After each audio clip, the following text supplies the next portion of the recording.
My daughter-in-law threw a surprise party for my son at my own lake house. I was not invited. She posted on social media, "Party at our lake house, with our family and the people who really matter." At 11 o'clock at night, without saying a word, I went over and disconnected the power generator. Total darkness fell. Then, I grabbed the microphone and said with a distorted voice, "This property has an owner, and she is watching every single one of you. But before we continue, make sure you are subscribed to the channel and write in the comments, where are you watching this video from? We love knowing how far our stories are reaching." My name is Margaret. I am 65 years old, and I never imagined the day would come when my own son would make me feel invisible. But that is exactly what happened on a random Thursday when I opened Instagram and saw the photos of his birthday party. A party that took place at my lake house, a party to which I was not invited. I was drinking coffee in my apartment in the city when the notification popped up. It was a post from Brittany, my daughter-in-law. My heart skipped a beat even before I opened it. I had learned to recognize that gut feeling, that pang in my chest that always came whenever she posted something related to the lake house. The first photo showed my son, David, blowing out the candles on a 3-tier cake. He was smiling with that wide grin I had known since he was a boy. Surrounding him were dozens of people I had never seen before. Brittany's friends, his co-workers, people I had no idea who they were. I swiped to the side. More photos. The barbecue pit my late husband built with his own hands, the dock where my grandchildren learned to swim, the sunroom we took 5 years to finish. And then I read the caption. Every word was a dagger. Surprise party for the love of my life at our lake house. Surrounded by family and the people who really matter. Thank you, God, for this wonderful place that is our sanctuary. 40 years of my prince, full life, deserved achievements. Infinite gratitude.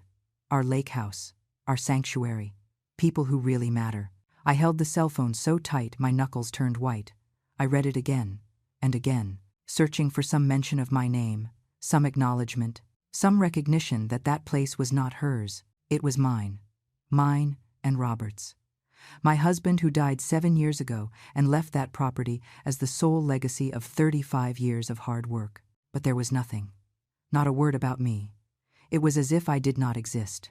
As if that lake house had sprouted from the ground by magic and landed in her lap. I continued swiping through the photos. There was a video of people singing "Happy Birthday," a photo of David cutting the cake, a selfie of Brittany in a hot pink dress, a straw hat, and huge sunglasses, posing on the porch I had painted myself just last month. Instagram stories with upbeat music, people jumping off the dock, the grill full of burgers and steaks, cold drinks on the table. And at no moment, in no photo, no video, no story, did I appear. Because I was not there. No one had told me. No one had invited me. My only son's party on my property. And I was finding out through social media like some random stranger. I dropped the cell phone on the table. The tears came before I could control them. I cried there alone in my kitchen, with the cup of coffee getting cold in front of me, trying to understand how it had reached this point. How the boy I carried in my arms, whom I raised alone after his father got sick, whom I clothed, fed, and paid for private university tuition, for how that boy had erased me from his life in that way. I picked up the phone. I called David. It rang, rang, rang. Voicemail. I tried again. The same thing. I sent him a text message. "Son, I saw the photos of your party. Why didn't you tell me? Read receipt. Seen. No answer." I waited 1 hour. Nothing. I waited 2 hours. Nothing. I called again. This time, he answered, but his voice sounded rushed, impatient. "Hey, Mom. I'm a little busy right now. I'll call you later. David. I just wanted to know why I wasn't invited to your birthday." Silence on the other end. You could hear laughter in the background, music, people chatting. He was still there, at my lake house, enjoying the party from which I had been excluded. "Mom, it was a last-minute thing. Brittany organized it as a surprise. It was just a few people. Something simple." A few people? Simple? The photos showed at least 50 people. "Son. I saw the pictures. It didn't look like a few people." He sighed. That sigh I had learned to recognize. The sigh of someone who is annoyed, who wants to end the conversation. Mom, we'll talk later, okay? I have to go. And he hung up. Just like that, without an explanation, without apologizing, without anything. I stood there, holding the phone, feeling that pain that has no name, the pain of being a mother and being treated like a nuisance, the pain of dedicating your entire life to someone and being discarded when you are no longer convenient. It was not the first time. In the last 2 years, since Brittany entered David's life, things had changed. At first, it was subtle. She suggested I call before going to the lake house, even though it was mine. Then she started posting photos as if the place were hers, always with captions like our little corner or our getaway. Then came the day she changed the Wi-Fi password without telling me. And now this, the party without an invitation. But this time was different. This time she had crossed all lines, and I had to do something. I got up, washed my face, and dried my tears. I grabbed my purse, the car keys, and drove to the lake house. It was 40 minutes from the city, out in the countryside. The drive was beautiful. A winding road flanked by pine trees, a landscape that always calmed me. But that day I barely saw the view. I could only think about the humiliation, the anger, the pain. When I arrived, the gate was locked. I used my key. I went in. The cars were still parked in the driveway. The party was over, but there were still people cleaning up, picking up red disposable cups, putting away chairs. I saw Brittany on the porch, laughing with 2 girlfriends, still in her pink dress, still posing for photos. I got out of the car. I walked toward her. When she saw me, the smile froze on her face. "Margaret, what a surprise. I didn't know you were coming today." Margaret. She always called me that. Never Mom, never Mrs. Thompson. Always Margaret, with that tone that feigned respect but hid contempt. Brittany. I came because I found out there was a party here yesterday, a birthday party for my son. And no one told me. She exchanged glances with her friends, a smirk on her face. "Oh, everything happened so fast, you know? Last-minute surprise. We didn't have time to tell everyone. But you had time to tell 50 people." Her smile faltered. "Look, it was an intimate party. Just close friends. We didn't want to bother you." Bother. I was a bother at my own son's party. "Brittany, this lake house is mine. If you are going to throw a party here, I need to know. And more than that, if it is David's birthday, I have the right to be present." She crossed her arms. The mask of kindness began to slip. "With all due respect, Margaret, we use this lake house every weekend. We practically live here. It would be an exaggeration to have to ask you for permission every single time. You don't live here. I do. The name on the deed is mine. And yes, you need to ask for permission." One of her friends whispered something. Brittany let out a little laugh. Then she looked at me with that expression I had learned to hate. Fake pity. "You know, Margaret, we understand that you have an attachment to this place, but maybe it's time to think about transferring the property to David. After all, you are getting up there in age. You live alone in the city. You can't take care of all this. It would be more practical." I felt the blood rush to my face. I am 65 years old, Brittany, not 95. And I take care of this place perfectly well. I come twice a week. I pay all the bills. I do all the maintenance. She shrugged. "If you say so. I just think it would be better for everyone if we formalize things. David is your only son. One day, this will be his anyway. Why not speed it up? Why not speed it up?" She wanted me to hand over my property, the only asset Robert and I built in 40 years of marriage, so she could do whatever she wanted without needing to consult me.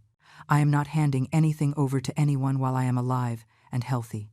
And if you are going to keep using the lake house, you are going to have to notify me beforehand and include me in the events, especially when they are events for my son. Brittany rolled her eyes. She rolled her eyes, as if I were a bratty child. "Fine, Margaret, we'll let you know next time.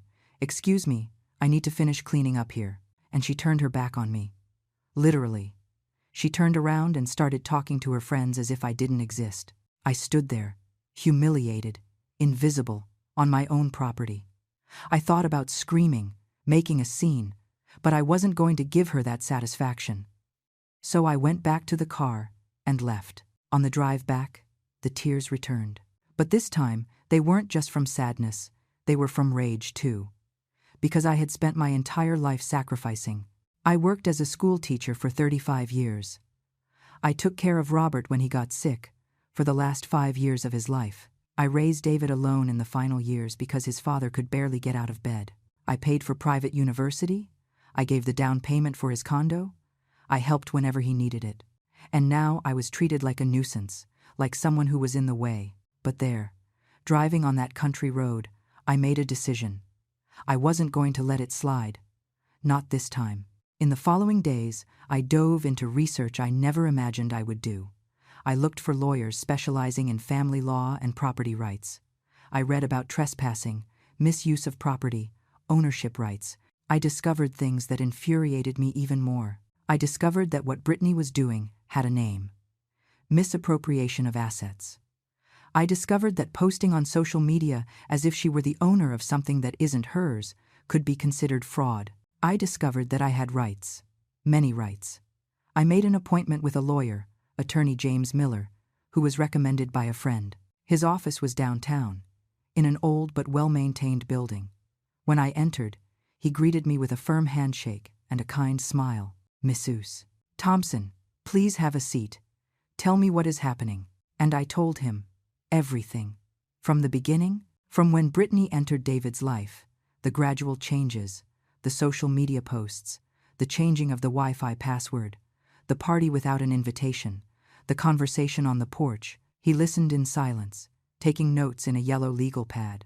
When I finished, he took off his glasses and looked at me seriously. "Mrs. Thompson, you are in a delicate situation. Technically, what is happening constitutes misuse of property. You could even ban them from accessing the lake house since the deed is solely in your name." My heart raced. Could I do that? You could, but you need to think it through. We are talking about your son. A drastic measure like that can cause a permanent rift. I remained silent. Is that what I wanted? To break completely with David? What do you suggest? He clasped his hands on the desk. I suggest you first try a clear conversation with your son, one-on-one, without his wife. Lay out everything you are feeling. Make your boundaries clear. If he still doesn't respect them, then yes, we take legal action. It made sense, but I was afraid. Afraid that David would choose Brittany. Afraid of losing my only son. And if he doesn't listen to me, then you come back here, and we prepare a formal notice. It's a document that makes it clear that the use of the property depends on your authorization. If they still don't respect us, we can file a lawsuit. I left the office with a knot in my stomach, but also with a plan. I would try to talk to David, one last time, calmly, honestly, without accusations, and if it didn't work, I would take the necessary measures. I called him that same night. "David, I need to talk to you, in person, just the two of us." He hesitated. "About what, Mom?" "About everything. About the lake house, about Brittany, about us. Please, son, it's important." A long silence. Then, "Okay, I'll stop by your apartment on Saturday." Saturday took an eternity to arrive. I spent the days mentally rehearsing what I was going to say, how I was going to broach the subject without sounding accusatory, how I was going to expose my feelings without sounding dramatic. When he finally arrived, my heart was beating so hard I was sure he could hear it. I made coffee and banana bread, his favorite since he was a kid. We sat in the living room with the steaming mugs on the coffee table. "Mom, what did you want to talk about?" I took a deep breath. "Son, I need you to understand one thing. When I saw the photos of your party, when I read that caption from Brittany saying, 'Our lake house,' when I realized I hadn't been invited to your birthday, I felt erased. I felt as if I didn't matter anymore." He lowered his eyes to his mug. "Mom, that wasn't the intention." "I know it wasn't, but it was what happened. David, that lake house isn't just a piece of land, it is your father's entire life. It is the place where we spent every weekend for 20 years, building brick by brick. It is where his ashes are. It is memory. It is history." "I know, Mom." "Then why does Brittany post as if it were hers? Why does she tell me to hand over the property? Why do you throw a party there without even telling me?" He sighed. He ran his hand through his hair. "Brittany, she's just like that. She likes to post, to show off. It's not malicious. It's just her way. But her way is hurting me, son. And you aren't realizing it.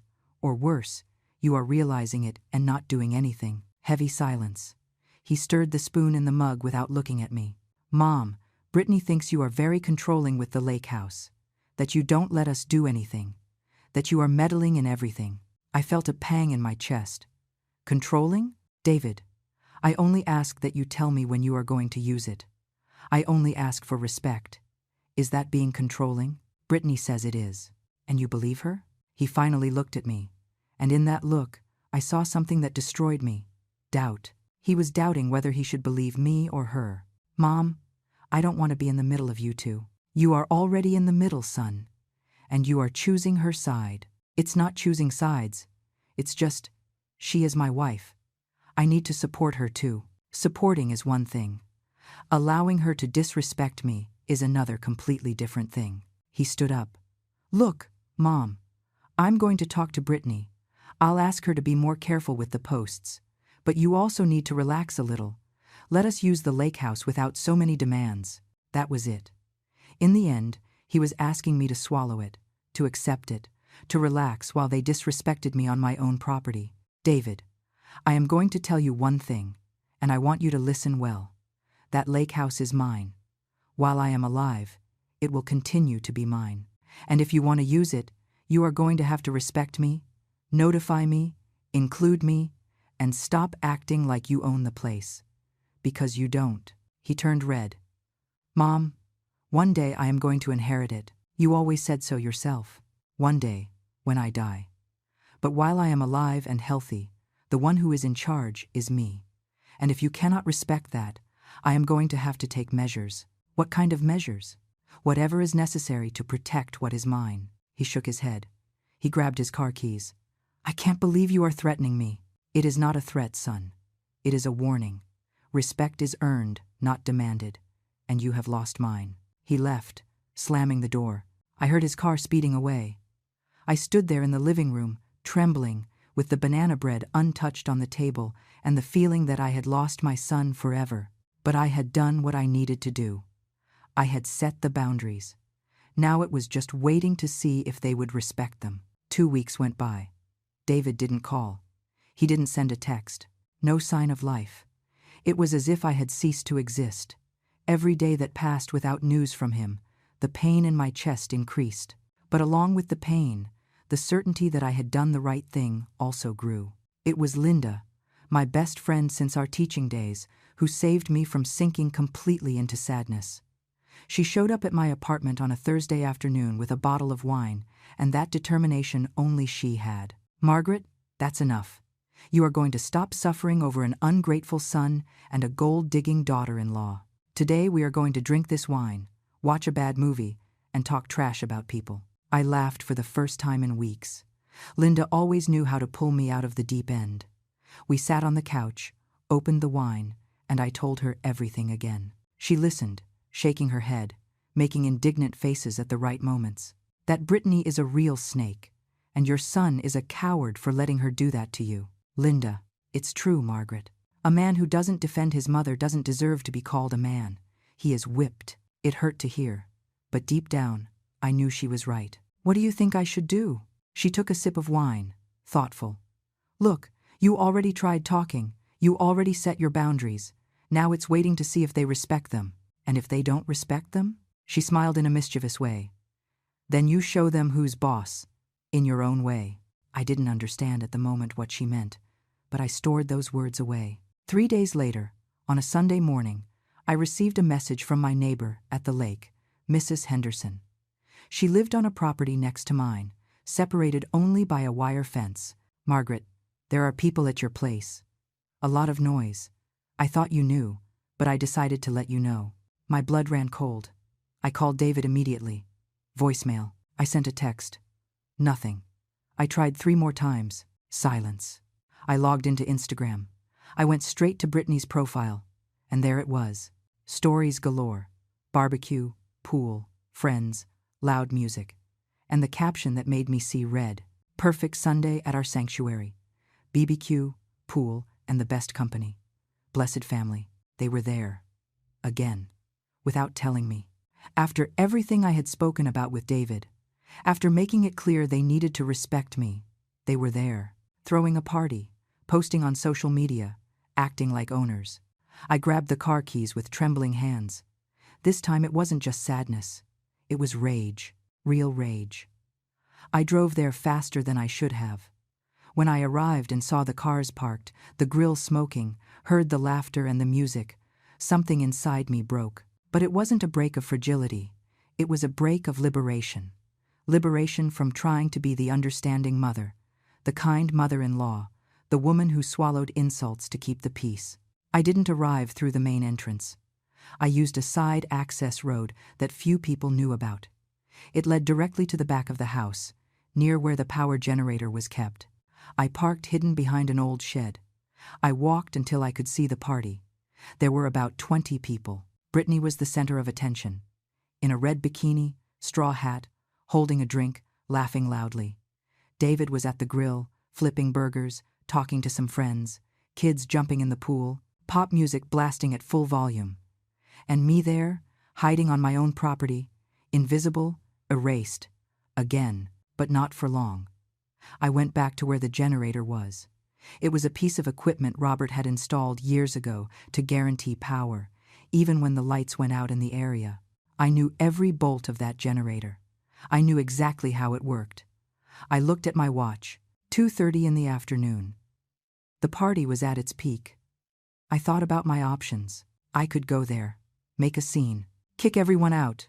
I could call the police. I could simply leave crying again. Or I could do something they would never forget. I remembered Linda's words. Show them who's boss. In your own way. I took out my cell phone. I opened the camera. I started filming everything. The party. The people. Brittany posing for photos. David at the grill. I filmed for nearly 20 minutes. Evidence. Proof that they were there without my permission. Then I went back to the generator. There was a main breaker that controlled all the power to the property, including the lights, the electric grill that supplemented the charcoal one, the sound system, everything. At 3 in the afternoon, when the sun was high and no one would worry about electric light, I still did nothing. I waited. Because I wanted it to be night. I wanted the impact to be maximum. I went into the utility shed, a small building we used to store tools. I sat on an old chair. I drank water from the fridge that was there and waited. Hours, watching the sun go down, hearing the party continue, hearing the music, the laughter, the screams of people jumping in the pool. At 8 at night, it started to get dark. The first lights of the house were turned on. I waited more. At 10:30 at night, when it was already completely dark and the party was still going full steam, I stood up. I walked to the generator. I put my hand on the switch. I took a deep breath, and I cut it. The darkness was instantaneous and absolute. In a second, the entire property plunged into the deepest black. The music cut out in the middle of a beat. The lights all went out at once. And then came the silence. A silence that lasted maybe 3 seconds, but seemed like an eternity. Then the screams started. What happened? Did the power go out? Does anyone have a flashlight? I can't see anything. Ah! I heard the noise of people tripping, chairs falling. Someone yelled that they had bumped into the table. The children started to cry. It was chaos. A delicious chaos. But I wasn't finished yet. Years ago, Robert had installed an environmental sound system in the outdoor area. Speakers scattered by the barbecue pit, by the pool, by the deck. We used it to play music at family parties. The system worked independently of the generator, with its own battery backup. I had tested it before. I knew it worked. I took my cell phone. I opened the app that controlled the sound via Bluetooth. I connected. The speakers still had a charge. I turned the volume up to the maximum.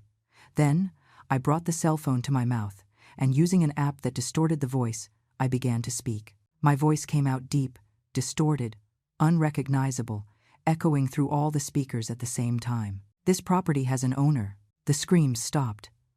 Absolute silence. You could only hear panting breaths, the wind in the trees, and she is watching every single one of you. Someone screamed. A woman. A high-pitched scream of panic. You are trespassing. Without authorization, without respect. Everything is being filmed. Everything is being recorded. More screams. People running blindly. I heard a splash. Someone had fallen into the pool. You have 5 minutes to leave. Everyone, or the authorities will be called. It was total chaos. People running to grab purses, flip-flops, cell phones, kids crying, people cursing. Someone yelled that it was ghosts. Another said it was a robbery. No one knew what was happening. I stayed there, hidden in the darkness, listening to the desperation. And for the first time in months, I felt something that wasn't pain or anger. It was satisfaction. Justice. I waited 10 minutes. When the noise began to diminish, when I heard cars starting and leaving at high speed, I walked toward the front of the property. I turned on my cell phone flashlight. I illuminated the scene. Only 3 people remained. David, Brittany, and a couple who were friends of theirs. All standing near the cars, pale, terrified. When the light of my flashlight illuminated my face, I saw the exact moment David recognized me. His eyes went wide. His mouth fell open. Brittany took a step back. "Mom? Good evening, David. Was it you? You turned off the lights? You did that?" "I did. On my property, which you invaded." Again, Brittany recovered her voice, that shrill voice she got when she was nervous. "Margaret, what kind of insanity was this? You almost scared us to death. Insanity was you throwing a party here after I made it clear you need to notify me. Insanity was you continuing to post as if this place were yours. This is abuse. You cannot do this." I started to laugh, a laugh without humor, dry, bitter. "Abuse? You invade my property? You use it without authorization? You post lies on social media? You exclude me from my son's life? And I am the one committing abuse?" David took a step forward. "Mom, let's talk calmly. Everyone is on edge right now." "Calmly? You want calm?" My voice came out loud, cutting. "I tried calm, David. I tried talking. I tried setting boundaries. And you two didn't care. So now you are going to learn the hard way." I held up the cell phone. I showed the screen. Everything filmed. The party, the people. You using my property without authorization. I have proof of trespassing. I have screenshots of all of Brittany's posts. I have the neighbor's testimony. And Monday morning, I am going to the police to file a report. Brittany turned white. "You're not going to do that." "Yes, I am. And if you sue me for scaring you, I will sue you for trespassing, misuse of property, and emotional damages. And I will win. Because the law is on my side." Their couple friends said goodbye quickly and practically ran away. It was just the 3 of us left, David, Brittany, and me. In the darkness of the lake house, illuminated only by my cell phone flashlight, "You have 2 minutes to gather your things and leave." "Mom, stop. This is ridiculous.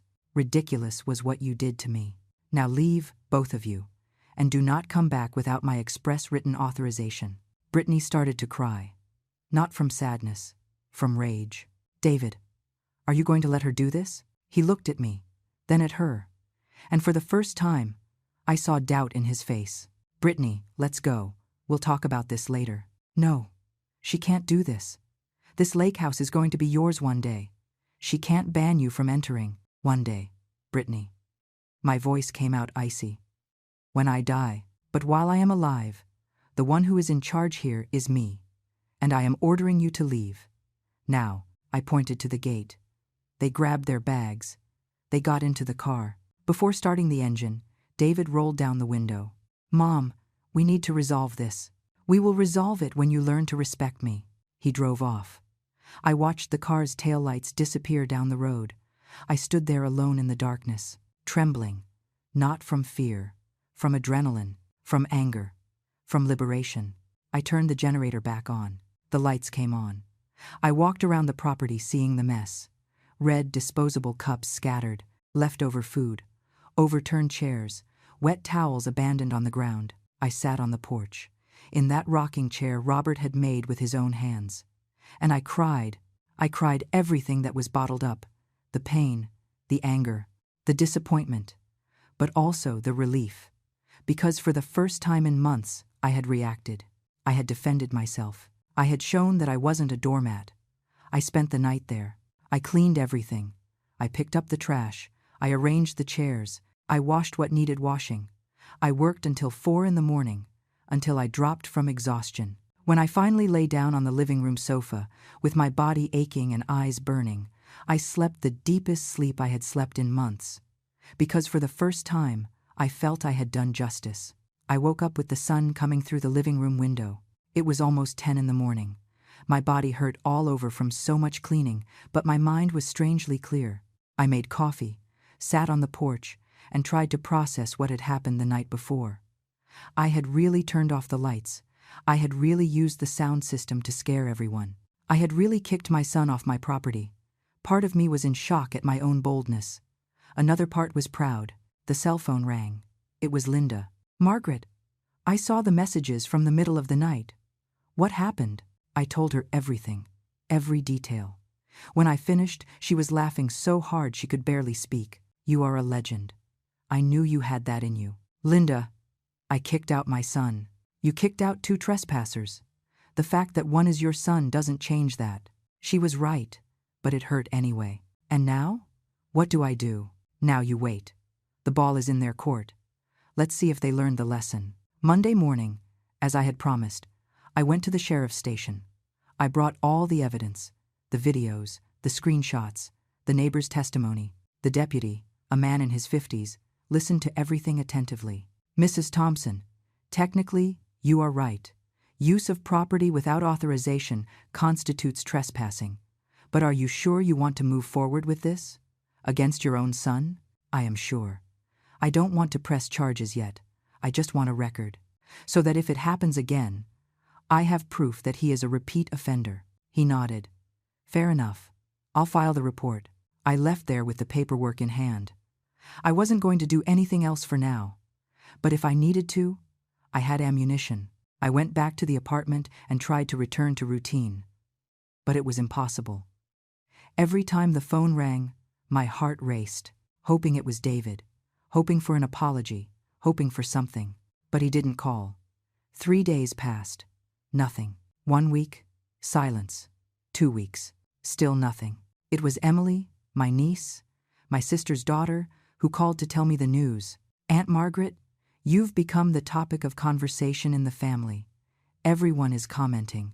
"Commenting what?" "That you went crazy. That you kicked David out.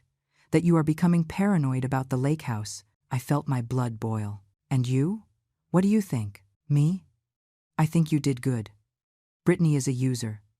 Everyone knows it. Only David doesn't see it." "Has anyone talked to him?" "I tried, but he doesn't want to listen. He's hurt. He says you humiliated him in front of his friends." "Humiliated? I'm the one who humiliated him. Emily, he humiliated me first. He excluded me from his birthday. He used my property without permission. He let his wife lie on social media, and I am the villain?" "I know, Auntie, I know. But you know David. Wounded pride is hard to heal." I hung up frustrated. Because she was right. David was proud. He always was. Admitting he was wrong was almost impossible for him. Another week went by. I started to accept that maybe it would take months for him to talk to me again. Maybe even years. But then, on a Thursday night, the doorbell rang. I opened the door. It was David. He looked different, thinner, deep circles under his eyes, unshaven beard. He looked like he hadn't slept well in days. "Hi, Mom." "Hi, son. Come in." He entered slowly. He sat on the sofa, without taking his eyes off the floor. I made coffee. I sat in the armchair opposite him. I waited. It was he who spoke first. "Mom, I need to apologize." My heart shrank, but I said nothing. I just listened. "You were right. About everything. Brittany was being disrespectful. I was being blind, and I hurt you in a way that has no excuse." Tears began to roll down his face. After that night, we fought. Brittany and I. An ugly fight. I told her she needed to respect you, that the lake house was yours. And do you know what she said? I remained silent. She said that if I didn't put you in your place, she was leaving. That she wasn't going to stay married to a man who lets his mom run his life. I took a deep breath. "And what did you answer?" I told her I would think about it." He covered his face with his hands. "Mom, I'm a coward. I should have kicked her out right then. But I was afraid. Afraid of being alone. Afraid of admitting I chose the wrong person. David, let me finish. He lifted his face. Red eyes. I spent these 3 weeks thinking. About everything. About how we got here. About all the times I hurt you. All the times I chose her over you. And I realized one thing. What? That I became the type of man I hated. The guy who treats his mother like a nuisance. Who doesn't value sacrifice. Who forgets where he came from. I got up. I went to him. I sat next to him on the sofa. Son, you messed up. You messed up bad. You hurt me in a way I never imagined you would be capable of. But you are here, acknowledging it, apologizing, and that is already a start. He hugged me. And there, in my son's hug, I felt something I hadn't felt in months. Hope, we cried together. Mother and son, trying to fix what was broken. In the following days, David returned to visit me regularly. We talked for hours, about everything, about how his relationship with Brittany had become toxic, about how he had lost himself trying to please her, about how he missed his father, especially in moments of decision. He told me things I didn't know, how Brittany controlled everything in his life, from the clothes he wore to the friends he saw, how she had deleted photos of me from their house, saying it made the vibe heavy, how she always complained when he visited me, saying I was clingy. Every revelation was a stab wound, because I hadn't realized. I was so focused on the lake house, on the disrespect, that I hadn't seen that my son was trapped in an abusive relationship. Mom, I know I was wrong with you, but I was also being manipulated. And I'm not saying this to excuse myself. It's just so you understand. I understand, son. But manipulation doesn't take away your responsibility. You are an adult. You could have said no. I know. And I should have said it.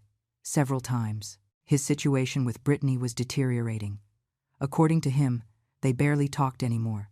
They slept in separate rooms. She threatened divorce every day, but she didn't leave the house. Why don't you ask for the divorce? He sighed. Fear, Mom. Fear of admitting I failed at marriage. Fear of disappointing everyone. Fear of ending up alone. Son, you are already alone. At least divorced, you recover your freedom. It took 2 more weeks for him to work up the courage. But when he did, it was definitive. He arrived at the apartment he shared with Brittany and asked for a separation. According to him, she wasn't even surprised. She just grabbed her suitcases and left. She didn't even argue, Mom.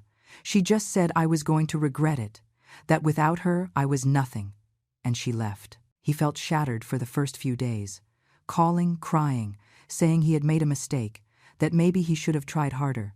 But I stood firm. David, a relationship where one controls and the other obeys, is not a relationship. It is a prison. You did the right thing. A month after the separation, we went together to the lake house for the first time since that night of the blackout. He was nervous. Mom, do I still have permission to come here? Son, you always had it. You just needed to ask. You just needed to respect me. We spent the day cleaning, organizing, talking. He helped me prune the trees, fix the fence that was falling down, paint the wall of the barbecue pit. It was like before, when he was a teenager and helped me on weekends. You know, Mom, I had forgotten how good it feels to work here, without pressure, without having to post photos, without having to impress anyone.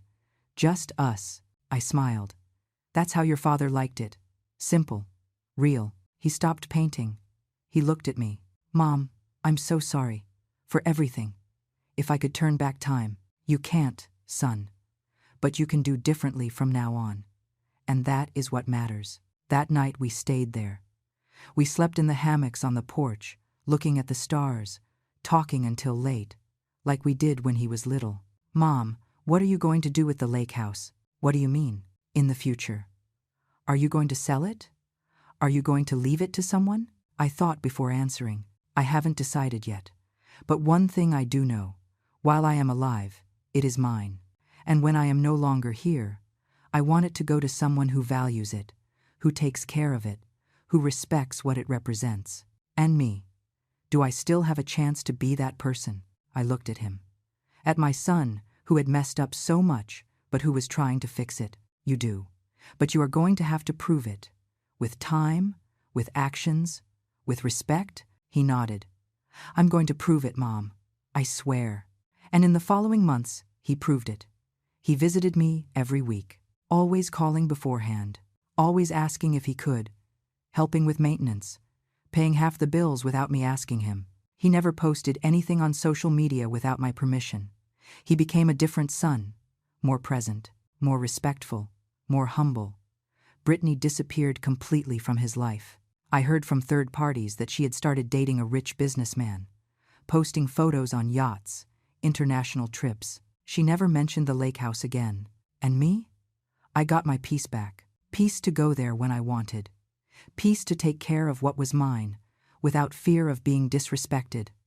Peace to honor Robert's memory the way he deserved. 6 months after the blackout episode, I received a call from attorney James Miller. "Mrs. Thompson, I need to speak with you about an important matter." I went to his office that same afternoon. When I arrived, he had a serious face that worried me. "Did something happen? Your former daughter-in-law, Brittany, filed a lawsuit against you." My heart stopped. Lawsuit? For what? Emotional damages. She alleges that the blackout episode caused her psychological trauma, that she had anxiety attacks, that she needed treatment. She is asking for compensation of $50,000, I gasped. $50,000. For having defended my property. But she trespassed? She used it without authorization? I know, and that is exactly what we are going to argue in the defense. I already prepared everything. We have all the evidence, the videos, the screenshots, the police report. She has no chance of winning.